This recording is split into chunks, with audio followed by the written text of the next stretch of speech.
buscamos que ustedes se capaciten en cada uno de estos ODS y para eso vamos a traer a expertos en los temas, bien sea por su trayectoria profesional o por los temas que han investigado. Para mí hoy es un honor en verdad presentar a Andrés. Andrés fue mi jefe en mi práctica. Ustedes ya tienen su perfil en la pieza gráfica que les compartimos, entonces para no demorarnos tanto con el tiempo y darle la palabra a Andrés que trae mucho conocimiento, así que por favor tengan papel y lápiz a la mano para anotar todo el conocimiento que nos va a transmitir, las preguntas. Les cuento que Andrés actualmente él es el coordinador del grupo de estudios técnicos dentro de la Dirección Nacional de Transferencias Monetarias Condicionadas en Prosperidad Social. Entonces, listo, no siendo más, muchísimas gracias Andrés por este espacio y esperamos que sea del agrado de todos y que podamos aprender muchísimo. No, Alejandra y compañeros, para mí es un gusto estar acá y muchas gracias por la invitación. Pues como lo dijo Alejandra, tuve la oportunidad de trabajar con ella y uno aprende mucho en Prosperidad Social, que es la entidad en la que trabaja, pues tengo la oportunidad de trabajar ya hace más de 2 años. ¿Qué les digo? Soy ingeniero catastral y geodesta, con estudios de maestría en economía. He trabajado en el Ministerio de Educación Nacional, en la Alcaldía de Bogotá, en Prosperidad Social. Y actualmente estamos trabajando en los temas de rediseño de los programas más importantes de la política social colombiana, como son Familias en Acción y Jóvenes en Acción. ¿Qué es lo que les vengo a contar ahora? O sea, la idea es presentar un poco temas de pobreza y ver cómo desde prosperidad social le aportamos a la reducción de la pobreza y la pobreza extrema en Colombia. Es un departamento administrativo desde el año 2012. Antes se conocía como Acción Social. Prosperidad Social tiene a cargo toda la política social del Estado. Es el encargado de temas de vulnerabilidad. O sea, Prosperidad Social está compuesto por 3 entidades. Una de ellas es el ICBF, que es conocido por todos. La otra es el Centro de Memoria Histórica y la otra es la Unidad para Atención y Reparación Integral a las Víctimas de las Víctimas. Y Prosperidad Social. Y Prosperidad Social estaba compuesto, como les decía, por Acción Social y por la Agencia Nacional para la Superación de la Pobreza Extrema. Se fusionaron en el 2012 y ahora es la cabeza del sector de la inclusión social y la reconciliación. Como les mencionaba, tiene uno de los, pues como su bandera, los dos programas más importantes de política social, Jóvenes en Acción y Familias en Acción. Y también tiene otros programas para la atención a la población pobre y vulnerable, como es toda la estrategia Unidos, que atiende a la población en pobreza extrema. Tiene programas de infraestructura social, infraestructura de hábitat, bueno, entre otros. Básicamente todos dirigidos a la población pobre y vulnerable. Y más adelante les voy a mostrar como la misión y como en detalle cada uno de los programas y cómo estos programas le pegan a los objetivos de desarrollo sostenible, o por lo menos que intentamos pegarle a los objetivos de desarrollo sostenible. Entonces, como les mencionaba, yo hago parte de la Dirección de Transferencias Monetarias Condicionadas. Prosperidad Social tiene dos subdirecciones. Una, la subdirección de pobreza. Allí está toda la estrategia Unidos. Y tiene la subdirección de programas y proyectos, que ahí están la parte misional de la entidad. Allí está todo el desarrollo de sus programas, todo el seguimiento a la política de superación de la pobreza y todo el diseño y estrategias que desde Prosperidad Social se implementan para atender a la población en condiciones vulnerables. Pues primero vamos a ver cómo se mide la pobreza en Colombia. Luego vamos a ver cómo Prosperidad Social con sus programas le aporta a los objetivos de desarrollo sostenible. Y después vamos a hacer un énfasis en familias en acción, jóvenes en acción. Vamos a mostrar un poco cuáles son los objetivos, cuáles son la población que atiende. Y al final vamos a mostrar un slide con una evaluación, con los resultados de una evaluación que se hizo el año antepasado con el DNP y donde muestra cuáles han sido los resultados de familias en acción y sus impactos en pobreza. Bueno, como les decía, si tienen alguna duda me pueden preguntar, me pueden interrumpir. De acuerdo con el COMPE 150 del 2012, Colombia tiene dos medidas oficiales de pobreza. Una es la pobreza multidimensional, la cual a través de 15 privaciones o 15 variables divididas en 5 dimensiones, clasifica a las personas de acuerdo con la cantidad de privaciones o con la cantidad de variables que se privado a los hogares. Las dimensiones son salud, educación, trabajo, vivienda, condiciones de la niñez y la adolescencia, y dentro de esta cada una tiene sus variables. se considera que un hogar está en pobreza multidimensional cuando el 33% de sus variables se encuentran privadas, es decir, 5 o más variables. Ayer salieron las cifras actualizadas de pobreza multidimensional para el 2019, y lo que vemos es que se han tenido grandes avances. Sin embargo, lo que se proyecta y lo que proyectan la academia y lo que proyectan diferentes organismos es que, dada la pandemia, vamos a tener un retroceso importante. La otra medida oficial es la de la pobreza monetaria. La pobreza monetaria es básicamente la medida de ingresos de los hogares, y para el 2018 se consideraba que una persona era pobre extrema si su ingreso per cápita, es decir, el ingreso por cada uno de los miembros del hogar, era de menos de 117.605 pesos al mes. Y pobre monetario o moderado, como lo denominamos algunas veces, si los ingresos estaban por debajo de 257.000 pesos. La actualización de estos ingresos no ha salido porque el DANE este año cambió la metodología de estimación el IPC y de la canasta de alimentos, que es con base en la cual se calcula esta línea de pobreza.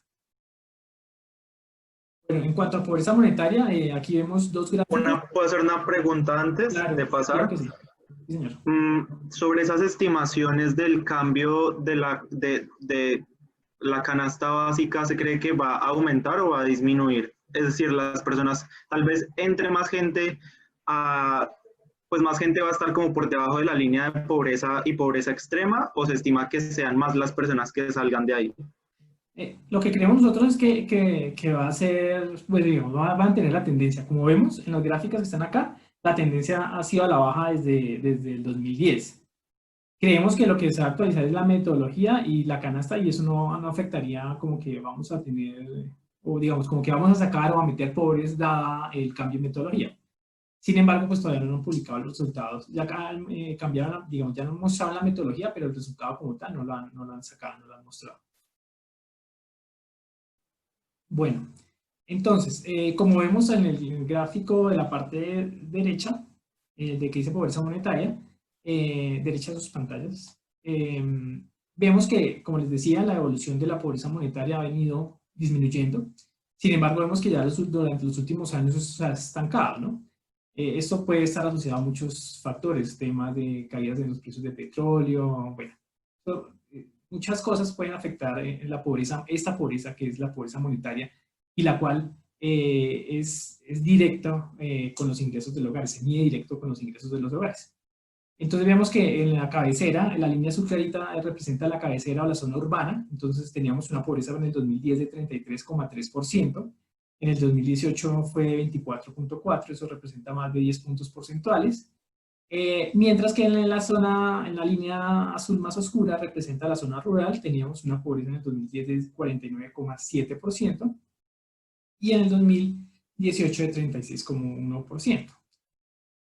Esto también recoge, por ejemplo, el fenómeno de migración, ¿no? Entonces aquí encontramos que muchos de los hogares colombianos han perdido sus puestos de trabajo, sus lugares de trabajo, más que todo en el sector informal, dado que muchos migrantes venezolanos han llegado a ocupar estos sitios y seguramente con una mano de obra más barata, ¿no? Por eso les digo, eso puede explicar muchos fenómenos del tema de la pobreza monetaria. Y en la pobreza extrema también vemos que ha presentado una reducción. En el 2010 la pobreza extrema en la zona urbana era de 8,3% y en la zona rural era de 25 puntos porcentuales, y en el 2018 teníamos una pobreza en la zona extrema, en la zona urbana de 4,9% y en la zona rural de 15,4%. Vemos aquí algo interesante de ver estas gráficas, es la brecha que tenemos entre la zona urbana y la zona rural, y es algo bien preocupante para el gobierno nacional. De hecho, dentro del Plan Nacional de Desarrollo del actual gobierno, una de las énfasis más importantes es que tenemos que todas las entidades del gobierno hacer política para disminuir esta brecha, ¿no?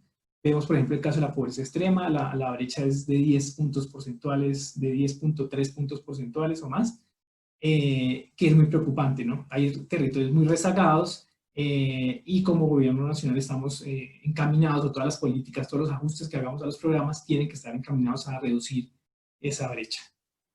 Bueno, acá nos gusta mostrar esta diapositiva porque, como les decía, prosperidad social tiene un gran énfasis en los hogares con niños, niñas y adolescentes, y nos parece importante ver cómo está la situación de esta población actualmente.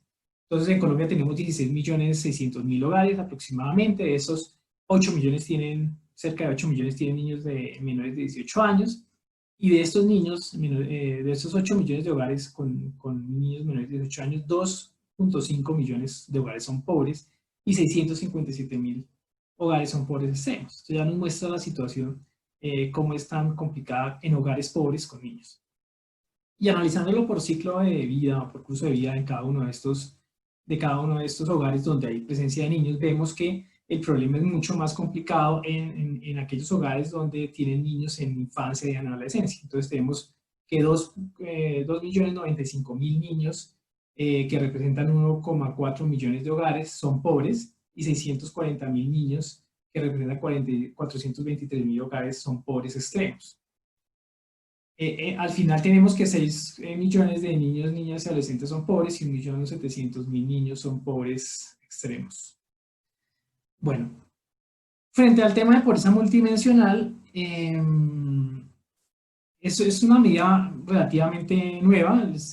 La pobreza multidimensional creo que se viene midiendo desde 2012 con una metodología de OFI, y hacen como el traslape o la llevan hasta el 2010, y entonces se estima que en el 2010 habían 23.5 pobres, 26.5% de las personas estaban en pobreza multidimensional. En el 2019 llegamos al 12.3%. En la zona rural esta cifra era de 53.1% y actualmente en el 2019 es de 34.5%. A nivel nacional se estima que estamos en 17.5% de pobreza multidimensional, lo que representa 8.6 millones de personas en pobreza multidimensional. De la serie vemos que hay dos, el 2017 está en blanco porque cuando se hizo la revisión de las cifras se encuentra que no era representativa para la zona rural y por tanto no es posible ponerla allí.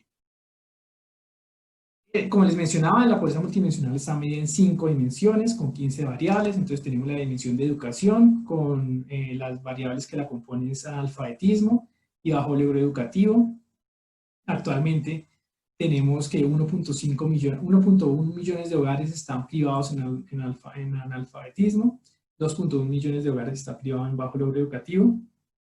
Esta dimensión es la que más hogares privados tienen.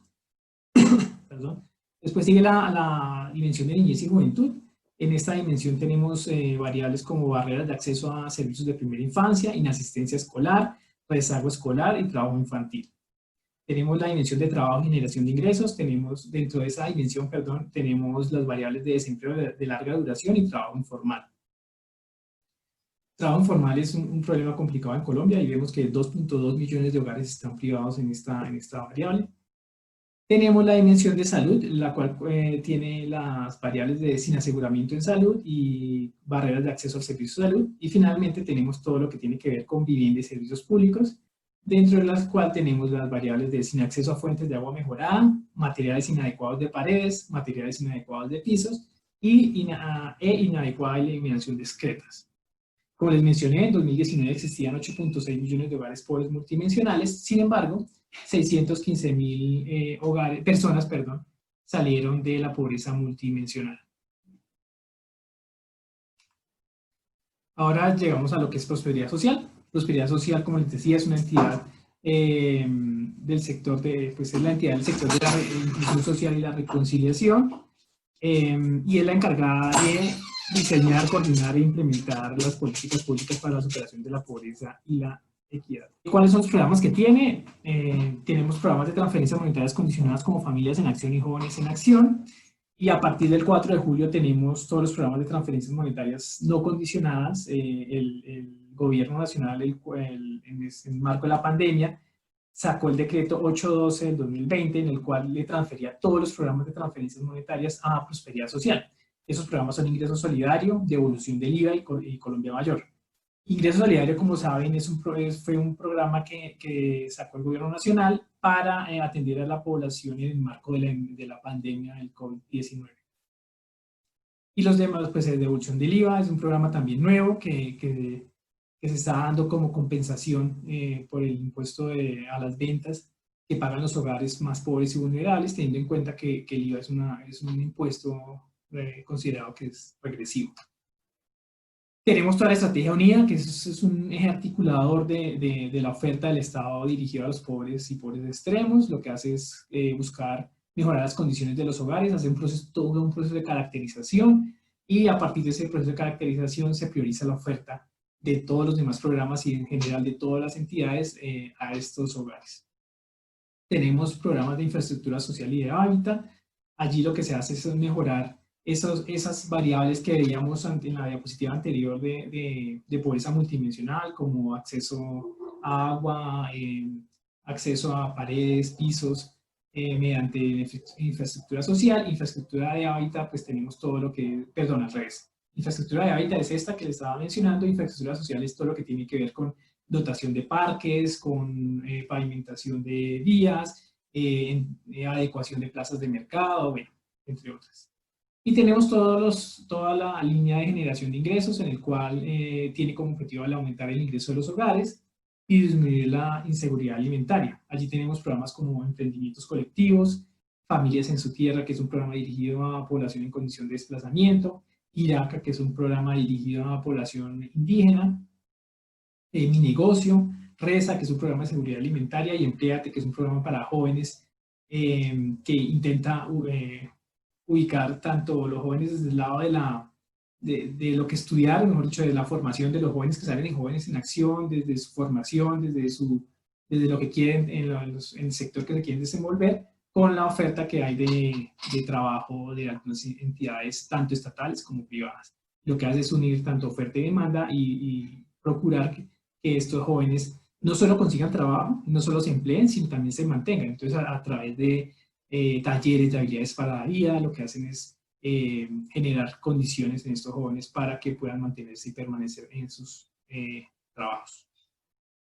Listo. Entonces, ¿cómo todos estos programas le aportan a los objetivos de desarrollo sostenible? O más bien no le aportan, sino están relacionados. Entonces, acá les traje como los objetivos que tenemos más en mente nosotros y cuáles son las metas a 2030. Entonces tenemos el objetivo, el ODS 1, que es el fin de la pobreza, el 2, que es cero hambre, el 3, que es salud y bienestar, el 4, que es educación de calidad, el 5, que es igualdad de género, el 10, que es reducción de las desigualdades, y el 6, que es agua limpia y saneamiento básico. Entonces, en el primero tenemos que en 2030 llegar el objetivo, la meta es llegar a 8.4% de población en condición de pobreza multidimensional, a 18.7% en pobreza monetaria, a 4% en pobreza extrema. En temas de cero hambre, queremos llegar a una tasa de mortalidad por desnutrición en niños menores de 5 años, pasar de 6.5, que actualmente el año pasado la tenía, el 2018 era la tasa, a 5% en el 2030. En temas de salud, la tasa de mortalidad materna pasar a 70 muertes por cada 100.000 nacidos vivos, y una mortalidad neonatal de 12 muertes por cada 1.000 nacidos vivos. Una tasa de cobertura de educación superior de 57%, pasar de 57% en 2018 a 80% en 2030. Acceso universal a los derechos de salud sexual y reproductiva en igualdad de género. Pasar en desigualdad de un coeficiente Gini, llegar a un coeficiente Gini de 0,48 en 2030. Este es bien complicado porque mover una décima en el coeficiente Gini es muy difícil. Y en acceso a agua limpia y saneamiento, aumentar a 3 millones de beneficiarios de acceso a agua, aumentar en 3.2 millones en acceso a soluciones de agua, soluciones adecuadas para el manejo de aguas residuales.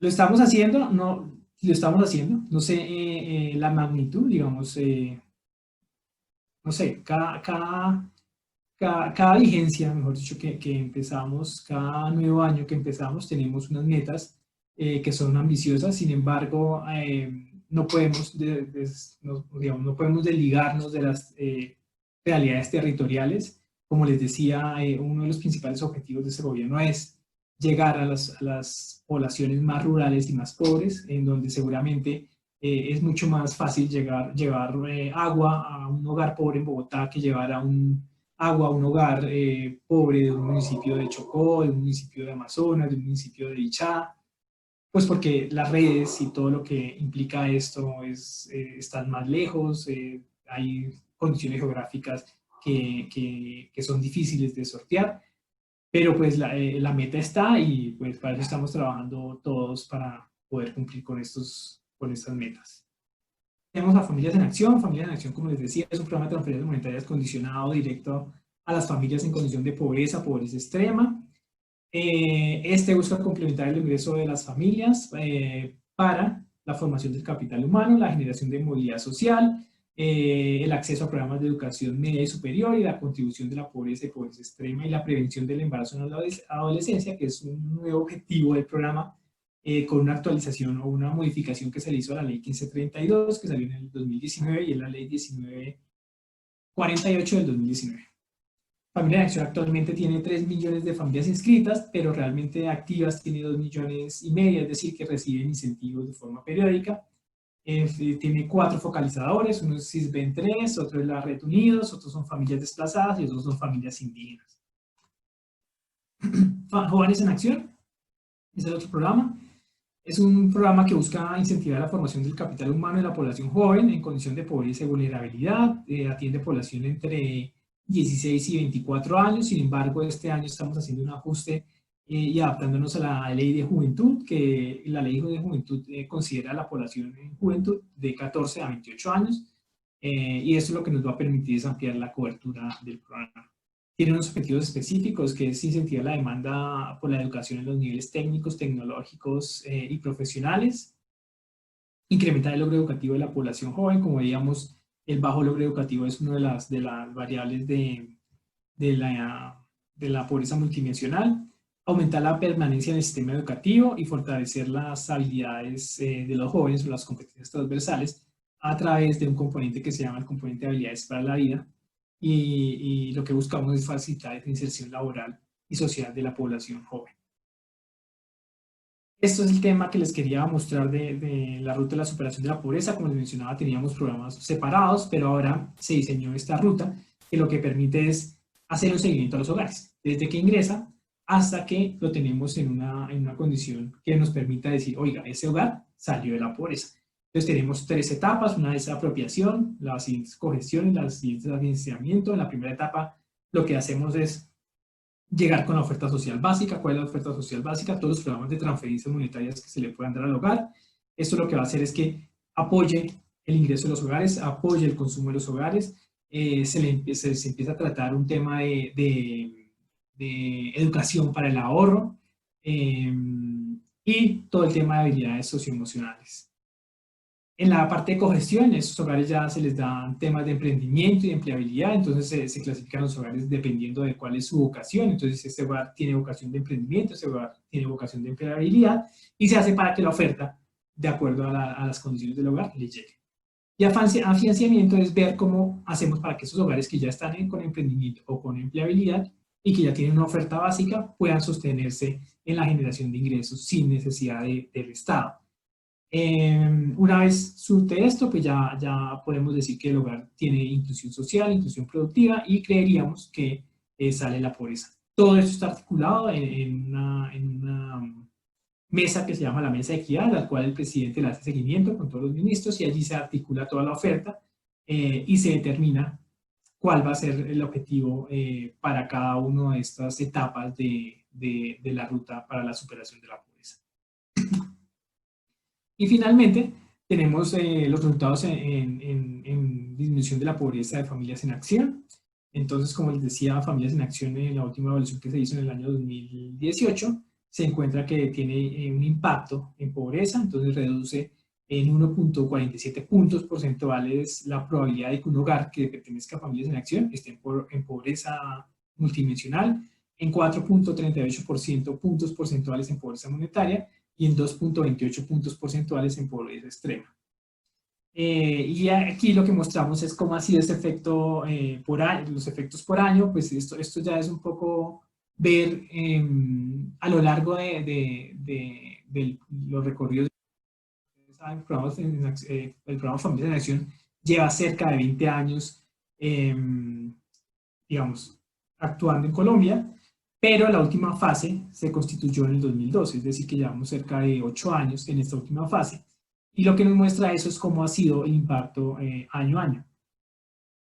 ¿Qué es lo que pasa? Este gráfico es interesante porque lo que nos muestra es que los impactos en pobreza monetaria, como lo que hacemos es darle un ingreso a la familia, es decir, una familia que ya está en el límite de pobreza y vulnerabilidad, cuando le damos el incentivo, pues lo que hacemos es sacarlo inmediatamente de la pobreza o de la pobreza extrema.